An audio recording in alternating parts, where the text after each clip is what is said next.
Kembali lagi di podcast BTS atau Based on True Story di channel Iban, di mana tentunya di podcast ini gue akan mencoba menjawab pertanyaan teman-teman berdasarkan pengalaman-pengalaman pribadi gue. Buat teman-teman yang pengen nanya bisa langsung tulis di kolom komentar, dan di sini gue akan menjawab pertanyaan dari teman-teman yang udah teman-teman ajuin di video sebelumnya, di podcast BTS sebelumnya. Oke, di sini kita akan langsung masuk ke pertanyaan pertama. Di sini ada dari Nurkolik. Gua kasih kritik and request boleh ya Gan? Sorry, bukan kritik dan saran. Slow, santai. Kita diskusi lah di sini. Kritikannya, kalau video-video seperti ini sasarannya penontonnya dari kalangan kontraktor, konsultan atau sejenisnya, konten ini isinya sangat standar, pembahasannya sudah sangat umum diketahui. Kalau sasarannya selain itu, gue rasa yang nonton juga nggak ngerti amat lu ngomong apaan Gan. Oke, untuk kritikannya kan tadi Mas Nurkolik bilang kalau video ini sasarannya penontonnya itu kalangan kontraktor. Tetapi di sini gue pengen jelasin sebenarnya sasarannya itu gue nggak ada ya, gue nggak nyiapin sasaran video ini apa. Gue cuma pengen sharing aja, bercerita aja. Kalau misalkan memang ada teman-teman yang mendapatkan manfaat dari ini, ya syukur alhamdulillah. Kalau misalkan nggak ada juga nggak apa-apa. Jadi untuk kritikannya di sini mungkin gua rasa masih belum masuk karena jujur gua nggak ada sasarannya bikin video ini cuy. Oke, requestnya, coba sesekali bahas menyusun schedule dengan baik dan benar Gan. Nah, di sini gua mencoba menjawab pertanyaan dari Mas Nurkolik mengenai menyusun schedule yang baik dan benar. Jadi kalau misalkan di sini gua kan kontraktor interior ya, gua bekerja di bidang kontraktor interior. Cara menyusun schedule yang baik dan benar itu sebenarnya harus berdasarkan pengalaman. Teman-teman harus banyak banget pengalaman.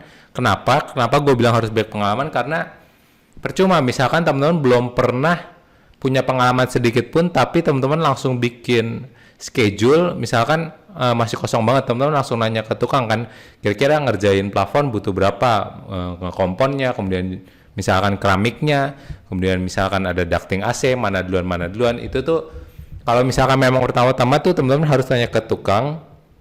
Jadi teman-teman kumpulin tukang dari ducting, dari furniture, dari sipil dan ME, kemudian teman-teman tanya nih, ini berapa hari kira-kira, ini berapa hari. Cuman balik lagi di sini kalau misalkan teman-teman belum punya pengalaman, itu akan sangat sulit sekali menggabungkan semuanya. Jadi ketika teman-teman udah punya cukup banyak pengalaman, teman-teman bisa langsung nego ke tukangnya. Oh, waktu itu di proyek A kerjain ini cuma sekian, bisa gak dipersempit jadi sekian supaya schedule-nya tetap on point, tetap openingnya tanggal sekian tetap berhasil teman-teman, tetap nggak mundur lah openingnya.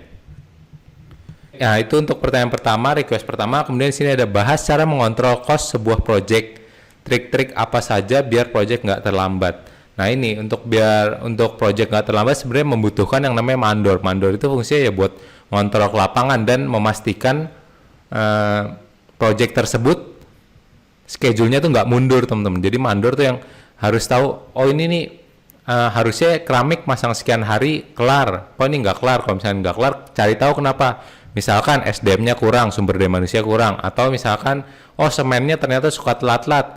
Berarti kalau misalkan ternyata semen suka telat, next time langsung beli semen sekian sak, atau misalnya pasir berapa karung gitu. Kemudian cara mengontrol cost sebuah project, balik lagi ini ke pengalaman sih teman-teman. Kalau misalkan ngontrol cost itu tuh susah gampang ya. Yang pasti ketika teman-teman bikin harga untuk kliennya tersebut, teman-teman harus pastikan bagaimana jika ada barang-barang yang rusak dan teman-teman harus ganti. Contoh, ini gue kasih contoh lagi. Kemarin ini gue ada suatu project itu membutuhkan kaca teman-teman, dan ternyata kacanya tersebut ketika sampai di lapangan dia tuh pecah, ada bagian yang boncel, dan boncel itu tuh udah sangat kelihatan banget dan mau nggak mau itu harus diganti, dan itu sekitar 2 jutaan lah kalau nggak salah si kacanya, karena dia tempered kristal jadi rada mahal teman-teman.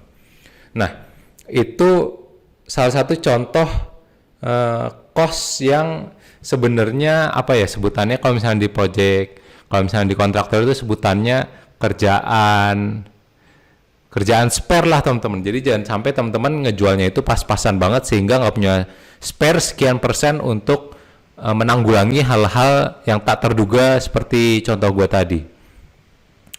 Jadi untuk mengontrol cost-nya, pastikan teman-teman jangan terlalu mepet deh ngasih harganya. Soalnya kalau misalnya terlalu mepet, ntar teman-teman malah tekor, malah rugi.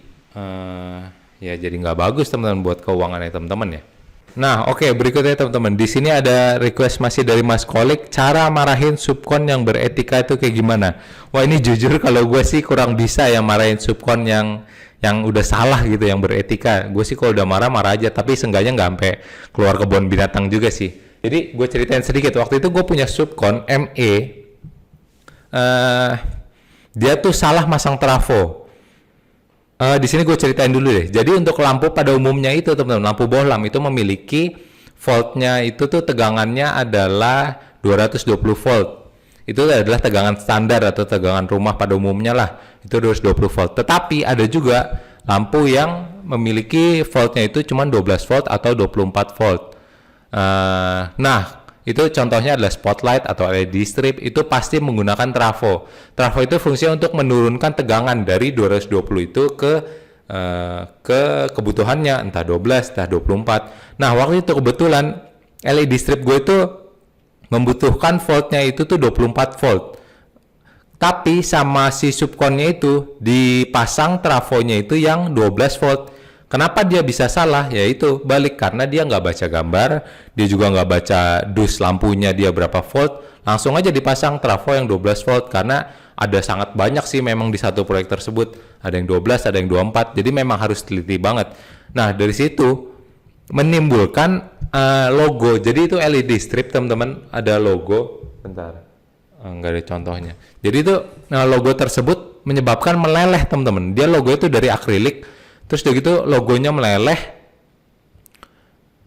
Nah udah dari situ mau nggak mau harus ganti logo dan menyebabkan kena cost. Jadi kantor gue bayar lagi ke bagian yang bikin signage-nya untuk ya bikin lagi dan secepatnya karena kan toko mau buka teman-teman. Dari situ udah ngomel aja deh, udah nggak bisa ditahan-tahan dah. Ya gimana sih kenapa bisa sampai salah? Masa hal sepele itu Anda sebagai subkon nggak bisa baca apa gimana? Waktu itu gue kayak udah sekantor marah-marah gitu juga kan sama dia.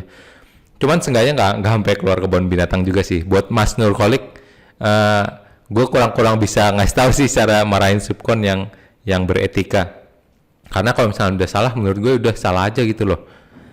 Oke, lanjut teman-teman. Di sini bahas earned value management juga jangan kelupaan.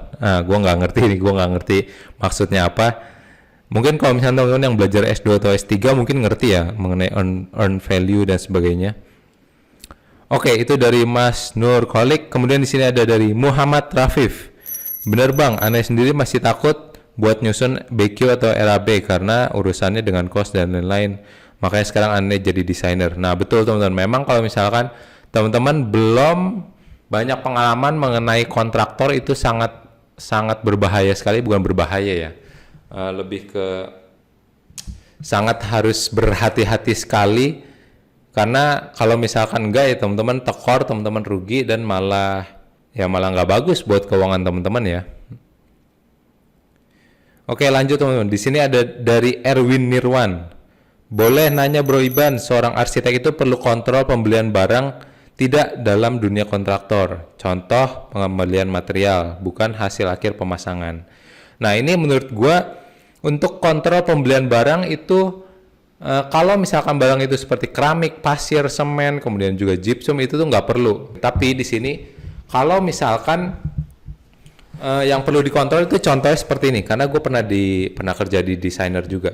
Jadi dari desainer itu bisa juga ada barang-barang yang langsung dari owner. Jadi owner mau beli sendiri. Contoh loose furniture, misalkan sofa langsung jadi, misalkan dia beli langsung jadi. Nah itu kita harus mengontrol teman-teman, apakah lapangannya udah siap dipasang atau belum.